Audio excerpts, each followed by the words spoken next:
एक ऐसा मुर्गा जो शराब के बिना अपना एक भी दिन नहीं गुजार सकता, लेकिन इस मुर्गे को इतनी शराब की लत लगी कैसे? और हॉलीवुड के इस एक्टर ने भारत के एक रेस्टोरेंट में खुशी में ऐसा जश्न मनाया कि उसने वेटर को ही दे दी 50 लाख रुपए की टिप। पर ये खुशी क्या थी? और एक ऐसा शहर जहां संडे के दिन कुंवारी लड़कियों का पैराशूटिंग करना अपराध है, पर ये शहर है कहां? और एक ऐसा स्वामी भक्त कुत्ता जिसने अपने मालिक के मरने के बाद 9 साल तक रोज इंतजार किया। और एक ऐसा देश जहाँ आप सिर्फ और सिर्फ सफेद कार खरीद सकते हैं, पर ये देश कौन सा है? और एक ऐसा देश जहां बंदूक आप बिना किसी डॉक्यूमेंट के खरीद सकते हैं, पर लॉलीपॉप खरीदने के लिए आपको डॉक्टर का प्रिस्क्रिप्शन दिखाना पड़ता है। पर ये महान देश कौन सा है? और क्या हीरा चाटने से आदमी की मौत हो जाती है? यदि आप इन फैक्ट्स के बारे में नहीं जानते तो बने रहिए रहस्य टॉक शो के इस नई वीडियो के आखिर तक। नंबर 19, शराबी इंसान तो आपने बहुत देखे होंगे, लेकिन क्या आपने शराबी मुर्गा देखा है? सोशल मीडिया पर आजकल ऐसे ही एक मुर्गे का वीडियो वायरल हो रहा है जो अगर शराब न पिए तो उसका दिन नहीं गुजरता। ये मुर्गा महाराष्ट्र के एक किसान का है। इस मुर्गे को शराब की ऐसी लत है कि अगर इसे किसी दिन शराब न मिले तो ये खाना ही नहीं खाता, जिसके बाद मजबूरी में इसे शराब पीने को दी जाती है। नशे में टल्ली होने के बाद ही इसे सुकून मिलता है। नंबर 18, बगल में छोरा और शहर में ढिंडोरा। ये कहावत ब्राजील के उस परिवार के ऊपर बिल्कुल सटीक बैठती है जिन्होंने 30 साल पहले अपने गायब हुए कछुए की खोज में जमीन आसमान एक कर दिया, लेकिन उन्हें उनका कछुआ नहीं मिला। वक्त के साथ साथ ये परिवार उस कछुए को भूल गया और ये लोग अपने पुराने घर को भी छोड़कर चले गए। कछुए के गायब होने के 30 साल बाद एक दिन वो परिवार उस घर में वापस आया। उन्होंने इस पुराने घर की मरम्मत करानी शुरू की और जब घर के बेसमेंट का दरवाजा खुला तो तब वहाँ जो मिला उसे देखकर किसी को भी अपनी आंखों पर यकीन नहीं हुआ। 30 साल पहले गायब हुआ कछुआ उसी घर के बेसमेंट में मौजूद था और वो भी जिंदा। इतने सालों तक ये कछुआ बेसमेंट में मौजूद फर्नीचर में लगने वाली दीमक को खाकर जिंदा रहा। इसी कमाल के फैक्ट पर प्लीज वीडियो को लाइक कर दीजिए। नंबर 70, इस जिराफ को देखकर आप क्या कहेंगे?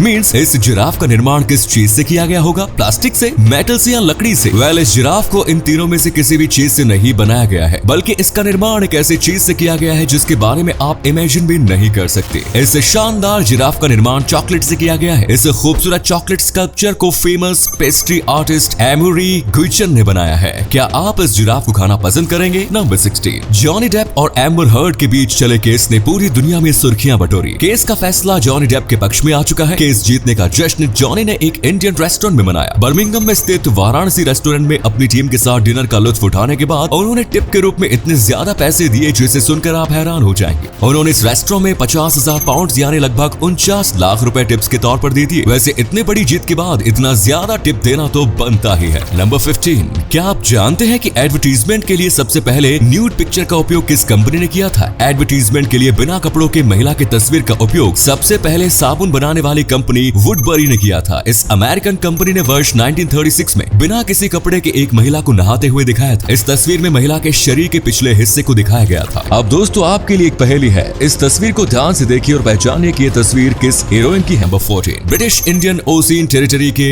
आइलैंड डिएगो गार्सिया पर रहने वाले सभी लोगों को वर्ष 1971 में ब्रिटिश सरकार ने वहां से निकल जाने का फरमान सुना दिया। जो लोग उस आइलैंड पर अपने बसे बसाए घर को छोड़कर जाने को तैयार नहीं थे, उन्हें भी जबरदस्ती वहां से निकालकर मॉरिशस या सेशल्स भेज दिया गया। डिएगो गार्सिया के हजारों लोगों को घर से बेघर सिर्फ इसलिए किया गया क्योंकि ब्रिटेन और अमेरिका के बीच एक डील फाइनल हुई थी और इस डील के तहत अमेरिका को डिएगो गार्सिया आइलैंड पर मिलिट्री बेस बनाना था। इसलिए वहां से सारे इंसानों को निकाल दिया गया। ये मिलिट्री बेस आज भी ऑपरेशनल है। नंबर 30, अगर कोई इंसान ज्यादा शराब पी ले तो उस पर नशा हावी हो जाता है और फिर हैंगओवर उतरने में कई घंटे लग जाते हैं। लेकिन अब वैज्ञानिक एक ऐसी दवाई पर काम कर रहे हैं जो सिर्फ कुछ ही मिनट के भीतर हैंगओवर हुए लोगों का नशा उतार सकता है। ये दवाई बॉडी में पहुंचते ही ब्लड से ऑक्सीजन लेवल कम करना शुरू कर देती है और फिर कुछ ही समय में नशे में डूबा इंसान नॉर्मल हो जाता है। नंबर 12, अमेरिकन स्टेट फ्लोरिडा में एक ऐसा अनोखा कानून मौजूद है जिसे सुनकर आप हैरान रह जाएंगे। इस अनोखे कानून के मुताबिक फ्लोरिडा में अगर कोई अनमैरिड महिला संडे के दिन पैराशूटिंग करती है तो उसे अरेस्ट करके फाइन वसूला जा सकता है या उसे जेल की भी सजा हो सकती है। वैसे आखिर इस कानून को क्या सोचकर लागू किया गया होगा?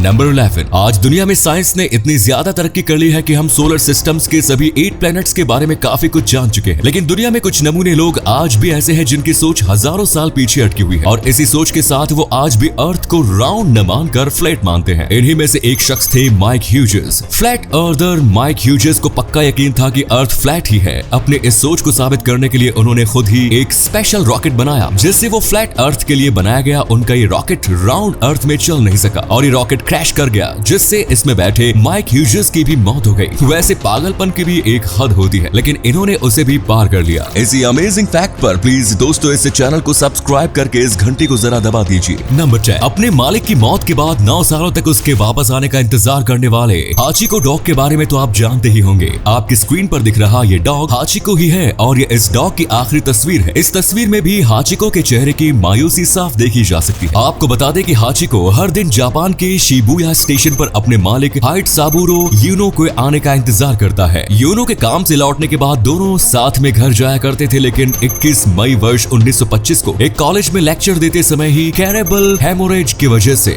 यूनो की मौत हो गई, जिसके बाद वो अपने काम से कभी लौट नहीं सके। लेकिन हाचिको साल 1935 में अपनी मौत तक हर दिन शिबुया स्टेशन पर जाकर अपने मालिक का इंतजार करता रहा। नंबर 9, नाइजीरिया के एक इलाके के लोग एक ऐसे इंसान से काफी ज्यादा परेशान हो चुके हैं जो किसी भी घर को अपना बताकर लोगों को बेच देता है। नटवरलाल की तरह ये शख्स भी कस्टमर्स को फंसाकर किसी भी खाली घर को अपना बताकर बेच देता है और घर के बदले उसे मोटी रकम मिल जाती है। इस नटवरलाल से लोग इतने ज्यादा परेशान हो चुके हैं कि अब उस इलाके के लोग अपने घरों पर this house is not for sale यानी कि ये घर बिक्री के लिए नहीं है लिखना शुरू कर दिया है। अपने घर को बिकने से बचाने के लिए ये तरीका सही है। नंबर 8, दुनिया में जेंडर इक्वालिटी का जमाना आ चुका है और अब शादी के लिए लड़कियां खुद ही लड़कों को प्रपोज भी करने लगी है। लेकिन अमेरिका के राज्य डेलावेयर में एक ऐसा कानून मौजूद है जो लड़कियों को ऐसा करने से रोकता है। इस कानून के मुताबिक डेलावेयर में अगर लड़कियां खुद घुटने के बल बैठकर लड़कों को शादी के लिए प्रपोज कर देती है तो उस लड़की पर शांति भंग के चार्जेस लगाकर केस किया जा सकता है। नंबर 7, जब हम कार खरीदने जाते हैं तब हम अपनी पसंद का ही कार कलर चूज करते हैं, लेकिन अगर आप तुर्कमेनिस्तान की राजधानी अशगाबाद में रहते हैं तो फिर दोस्तों आपकी कार कलर चूज करने का कोई ऑप्शन नहीं होता और आप सिर्फ व्हाइट कलर की कार ही खरीद सकेंगे, क्योंकि तुर्कमेनिस्तान के राष्ट्रपति ने कैपिटल सिटी में सफेद रंग को छोड़कर बाकी सभी रंगों की कारों पर प्रतिबंध लगा रखा है। अगर आपको अशगाबाद में रहना है तो आपको सिर्फ सफेद रंग की कार ही लेनी होगी। नंबर 6, अमेरिकन राज्य टेनेसी के एक पुराने कानून के मुताबिक वहाँ की महिलाओं को तब तक कार चलाने की इजाजत नहीं होती थी जब तक उनके साथ कोई पुरुष कार में बैठकर लाल झंडा दिखाते ना चले। ये कानून तब लागू किया गया जब महिलाएं ड्राइविंग सीख रही थी। उनके द्वारा की जाने वाली खतरनाक ड्राइविंग की वजह से काफी सारे एक्सीडेंट्स हुआ करते थे। उसके बाद इस कानून को लागू किया गया था ताकि ड्राइविंग करने वाली महिला के साथ बैठकर पुरुष लाल झंडा दिखाता चले, जिससे दूसरे गाड़ी वाले और रोड पर चलने वाले लोगों को पता चल सके कि ये कार महिला चला रही है और उन्हें अब इस कार से सुरक्षित दूरी बना लेनी चाहिए। फीमेल ड्राइवर्स बी लाइक,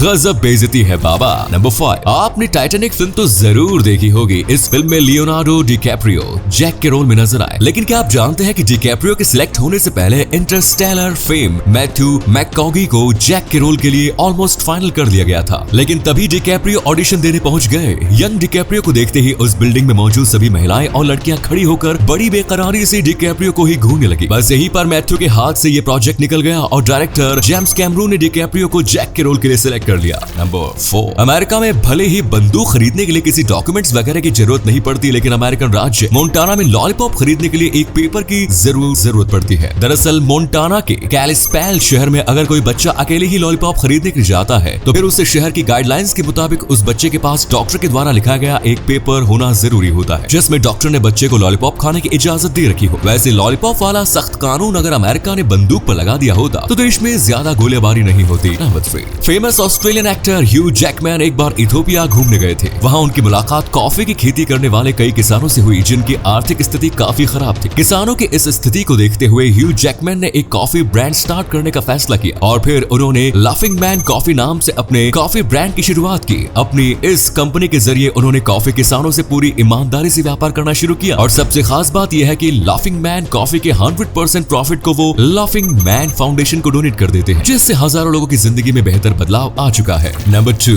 क्या आप जानते हैं कि हैप्पी बर्थडे सॉन्ग का कॉपीराइट किस कंपनी के पास है? साल 2015 के बाद से ये सॉन्ग पब्लिक डोमेन में है, लेकिन साल 2015 से पहले एक कंपनी ने झूठ बोलकर इस सॉन्ग का कॉपीराइट हासिल कर लिया था, जिससे इस म्यूजिक कंपनी को रॉयल्टीज के रूप में हर साल $2 मिलियन की कमाई होती थी। वर्ष 2015 में इस कंपनी का कॉपीराइट क्लेम झूठा साबित हो गया, जिसके बाद से ये सॉन्ग पब्लिक डोमेन में गया है। नंबर 1, अक्सर हमने पुराने जमाने की फिल्मों में देखा था कि पुलिस से बचने के लिए गुंडे हीरा चाट लेते थे, जिससे उनकी मौत हो जाती थी, लेकिन इस बात में कितनी सच्चाई है हमने ये जानने की कभी कोशिश नहीं की। क्या वाकई में हीरा जहरीला होता है या सिर्फ एक मिथ है? आपको बता दें कि हीरे की ग्रेडिंग कटिंग करने के दौरान उस पर कई प्रकार के केमिकल्स का इस्तेमाल किया जाता है। हालांकि ये रसायन जहरीले होते हैं, लेकिन इतने भी नहीं कि किसी की जान चली जाए। ग्रेडिंग कटिंग के दौरान उपयोग में आने वाले रासायनिक स्वास्थ्य के लिए थोड़ा नुकसानदायक होते हैं, लेकिन इससे किसी की मौत नहीं हो सकती। जानकारी के अनुसार हीरे को बिना साफ पानी से धोए नहीं चाटना चाहिए ताकि कोई शारीरिक संबंधी नुकसान न हो। अभी तक हम सभी ने जिस भी फिल्म में हीरा चाटने से मौत होती देखी है वो सब गलत है। दरअसल पुराने समय में राजा महाराजा अपनी हीरे की अंगूठी में जहर रखा करते थे ताकि जैसे ही कोई दुश्मन उन्हें कैद करे तो वो उस जहर को खाकर अपनी जान दे सके। यही सब फिल्मों में दिखाया जाता था जिससे दर्शक अच्छी तरह से समझ नहीं पाते। इस प्रकार ये सिर्फ एक मिथ है कि हीरा जहरीला होता है और इसे चाटने से इंसान की मृत्यु हो जाती है। तो ये थे कुछ अमेजिंग फैक्ट्स। वीडियो को शेयर जरूर करें दोस्तों ताकि आपके दोस्त और जानने वाले भी जान सके कि आप कितने नॉलेजेबल वीडियोस देखते हैं। धन्यवाद।